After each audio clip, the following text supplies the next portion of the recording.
Selamat datang di Extra Raw, di mana kita akan nge-recap dan nge-review episode Raw minggu ini tanggal 21 Juli 2026. The Vision yang diwakili Bron Breakker dan Austin Theory ditemani Logan Paul dan Maxxine Dupri tanding lawan Javon Evans dan Dragon Lee di non-title tag team match yang jadi laga pembuka Raw minggu ini. Di awal match, Javon dan Lee sempat megang kendali lewat aksi mereka, tapi momentum berubah pas Bron masuk. Lee sempat bangkit dan kasih DDT, tapi Logan Paul malah bikin gangguan yang bikin Bron balik menguasai. Pas menuju akhir match, Maxxine Dupri ikut campur dengan narik kaki Lee. Theory langsung manfaatin buat mendaratkan neckbreaker onto the knee. Disusul Bron yang ngasih spear ke Javon. Bron masuk lagi dan nge-spear Lee untuk memenangkan pertandingan. Selesai match, Bron dan Theory masih belum puas dan terus ngajar Javon. Alpha Academy, Otis dan Akira Tozawa langsung lari kering buat menyelamatkan. Pas Otis lagi bersih-bersih meja komentator, Bron mendadak ngentin dan langsung hantam Otis pakai 2 kali spear.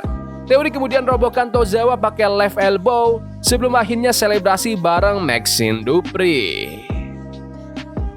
Pertandingan pembuka yang lumayan seru buat ngasih kemenangan ke The Vision. Tim Javon Evans dan Dragon Lee ini emang asik banget buat ditonton, dan menurutku Javon tuh tipe pegulat yang benar-benar butuh push.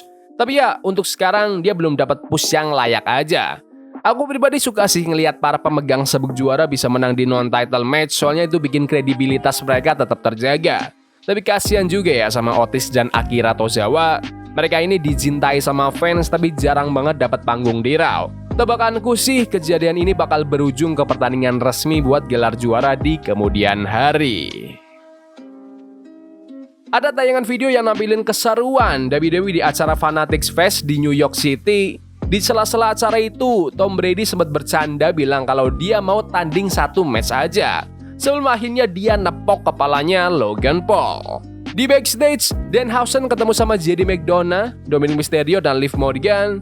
Dominic dengan gayanya yang belagu nuntut Danhausen buat balikin uang mereka, tapi Danhausen malah santai aja jalan pergi.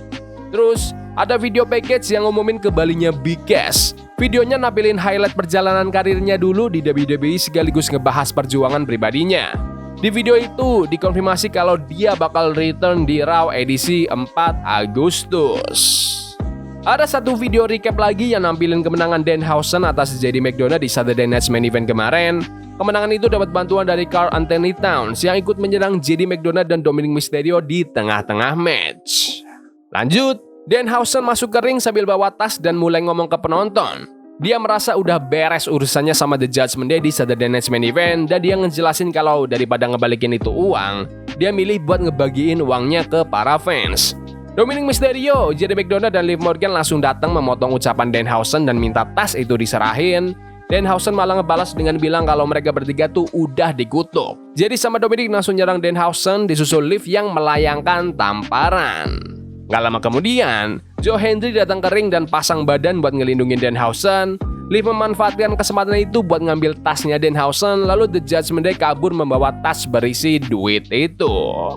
Alur cerita yang ini jalan terus ya, nggak kelar-kelar. Jujur aku nggak keberatan sih kalau cerita ini cepet diselesain aja, biar mereka semua bisa move on ke alur baru yang lain. Di backstage, Adam Pearce kelihatan lagi kumpul bareng The Judgment Day, Danhausen dan Joe Hendry. Jadi buka tas tadi, ternyata isinya cuma uang palsu. Saking keselnya, jadi ngelempar tas itu dan nggak sengaja kena Oba Femi. Tanpa pusing, Pearce langsung ngebuk jadi buat tanding lawan Oba saat itu juga. Pas Dominic protes, Pearce sekalian aja ngumumin kalau Dominic juga bakal tanding lawan Joe Hendry di segmen berikutnya.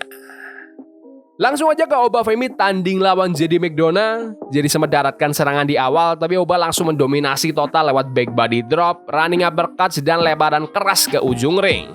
Oba mengakhiri perlawanan JD pakai Fall from Grace untuk memenangkan pertandingan. Bener-bener squash match dan emang harusnya gitu sih. Aku suka sama JD McDonough, tapi keputusan bikin Oba Femi menang gampang gini emang langkah booking yang paling pas.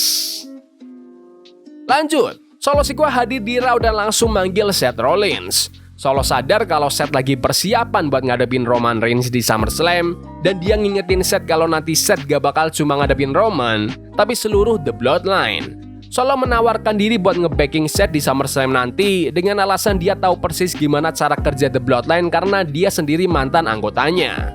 Seth ngakuin kalau omongan Solo ada benarnya juga terkait situasi dia sama Roman Reigns dan The Bloodline. Dia bilang mereka berdua bisa aja bekerja sama buat nyelesain sesuatu, tapi Seth minta waktu dulu buat mikirin tawaran itu. Solo ngingetin lagi kalau dia bisa bantu Seth ngalahin Roman, sama persis kayak waktu Seth bantu Cody Rhodes 2 tahun lalu.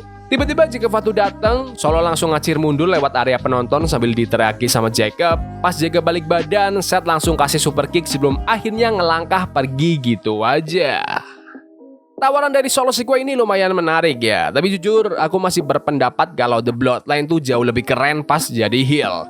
Mereka bisa tampil brengsek banget dalam situasi kayak gini, tapi karena sekarang mereka diplot jadi babyface, penonton malah pada nyorakin nama Roman Reigns yang bikin suasananya agak janggal.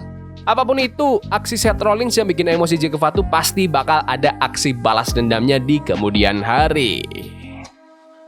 Ada tayangan ulang momen konfrontasi SummerSlam kick-off antara juara Intercontinental Penta lawan Chad Gable. Gable bersumpah bakal merebut sabuk Intercontinental di SummerSlam, sementara Penta ngebalas kalau dia bakal membuktikan siapa petarung yang lebih tangguh di antara mereka. Masuk ke pertandingan antara Ethan Page dan Rusev lawan juara Intercontinental Penta dan Chad Gable. Ethan dan Rusev sempat menguasai jalannya pertandingan dalam durasi yang cukup lama dengan mengisolasi Penta, tapi keadaan berbalik pas Gable masuk dan langsung ngacak-ngacak lewat rentetan German Suplex dan Angle Slam. Di detik-detik terakhir, Penta ngelumpuhin Ethan pakai Mexican Destroyer, sementara Gable ngunci Rusev pakai ankle lock plus heel hook untuk memenangkan pertandingan. Setelah tanding, Gable ngambil sabuk Intercontinental Championship dan menyerahkannya langsung ke tangan Penta sebelum mereka berdua selebrasi bareng. Ini pertandingan tag team yang seru sih. Rasanya Rusev jarang ya dibikin tap out kayak gini, jadi kemenangan Chad Gable lewat cara ini kerasa sebagai pencapaian besar. Laga yang cukup menghibur dari 4 veteran. Menurutku, kemenangan Chad Gable buat nyabet sabuk Intercontinental di SummerSlam udah makin mateng nih. Penta emang juara yang hebat, tapi SummerSlam di kampung halamannya Gable adalah momen paling pas buat dia menang. Di backstage, Seth Rollins berhadapan langsung sama Jake Fatu. Seth nantang Jacob buat nyerang dia dan ngeledek kalau Jacob pasti lagi dapat perintah dari Roman Reigns buat gak nyentuh Seth sebelum SummerSlam.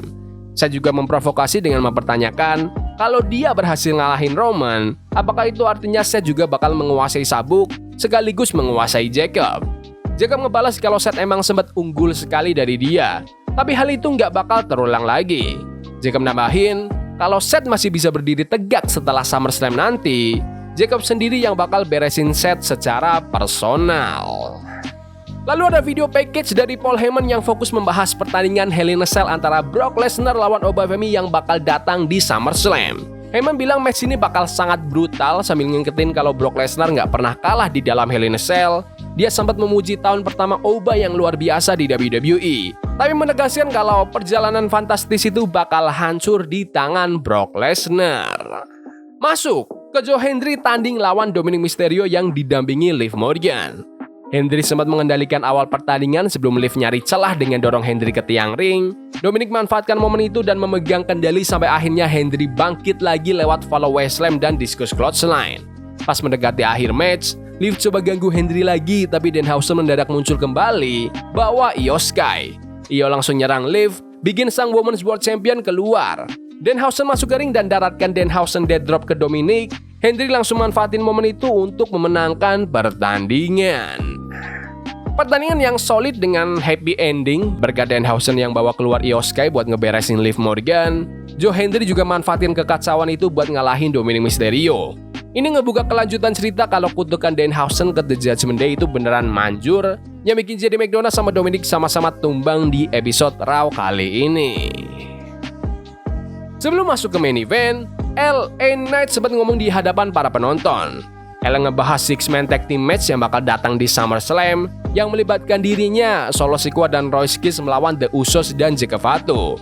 Dia mempertanyakan manuver Solo yang berusaha merapat ke Seth Rollins, sekaligus mengkritik Roman Reigns yang dinilainya butuh waktu bertahun-tahun cuma buat nyari simpati penonton. LA juga menegaskan niatnya buat ngalahin Jake Fatu sebelum menutup promonya pakai jargon "Yeah". Waktunya main event, LA Knight tanding lawan Jake Fatu. Di sepanjang match, LA terus menargetkan area kaki Jacob, sementara Jacob balas pakai serangan-serangan power yang mematikan dan sempat mendominasi di beberapa segmen. LA sempat bangkit daratkan neckbreaker dan superplex sebelum akhirnya gangguan dari luar ring mengubah total arah pertandingan. Jimmy Uso mendadak muncul, disusul Solo Sikoa yang langsung nyerang Jimmy. Jacob sempat keluar ring sebentar buat ngehajar Solo sebelum situasi makin kacau. Royce ikut campur dan Jey Uso pun datang buat menyeimbangkan keadaan. Kembali ke dalam ring, Jacob yang udah pulih langsung lancarkan super kick, pop-up Samoan drop, dan mighty moonsault untuk memenangkan pertandingan. Selesai match, Solo Sikoa langsung nyerang Jacob Fatu. Jimmy Uso masuk ke ring dan ngasih 2 super kick ke Solo, disusul spear tajam dari Jey Uso. Royce coba ikut bertarung tapi malah The Usos hajar Royce pakai double super kick dilanjut sama Wandy.